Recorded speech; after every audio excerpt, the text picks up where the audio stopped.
धिया लेके सुतली गे माई खरही डसाए सुंदर धिया बागे माई भुइया लोटी जा ए सुंदर धिया बागे माई भुइया लोटी जा दीन हो दीन रे खरही घास कलजा ए सुंदर धिया बागे माई भुइया लोटी जाए सुंदर धिया बागे माई भुइया लोटी जाए साजियों में देहु गया माँ पर पकवान साजियों में देहु गया माँ एहो पकल पान साजियों में देहु गया माँ एहो पकल पान के करीबा न मांग बेटी पर पकवान के करिया हरा बागे बेटी ये हो पकल पान के करिया हरा बागे बेटी एहो पकल पान स्वामी के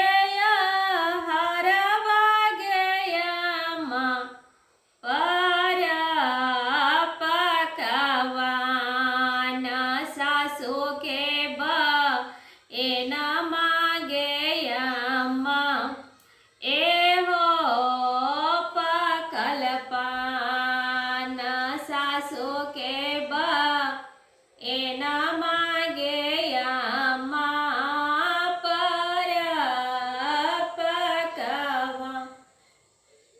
चुप रहो चुप गे बेटी पटोरबे पोछलो राया गे देवो लोक दिन गे बेटी पीछे रे धेनु गाए आगे देवो लोक दिन गे बेटी पीछे रे धेनु गा ऐसे कर पाछे देवो गे बेटी सहोदर जेठ भाई एहो सब बतिया गया मन पतिया वा बांधला दौरवा गया माँ भाभी देतन खोला ऐसा परला भैया गया माँ भाभी लेतन बिल्हा मार एक कोस गेलाई डाड़ी दोई कोस गे लाडाड़ी आओ घारी रे देखली नहीं रे नैहर परिवार डाड़ी आओ घारी रे देखली नहीं रे नैहर परिवार माँ नहीं रे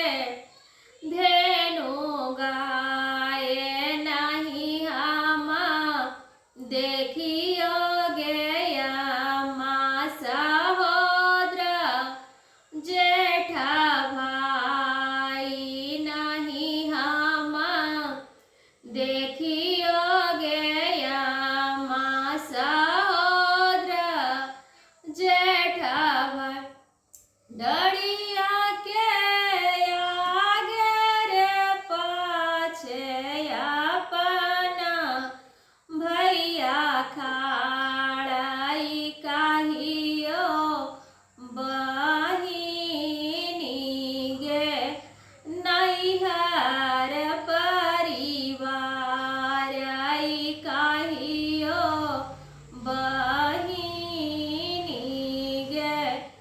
नैहर परिवार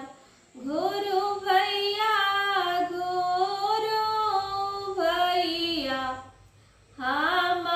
हमारी वचन जाई के समझई हाजी भैया अम्मा जी हमारा जाई ते समझई हाजी भैया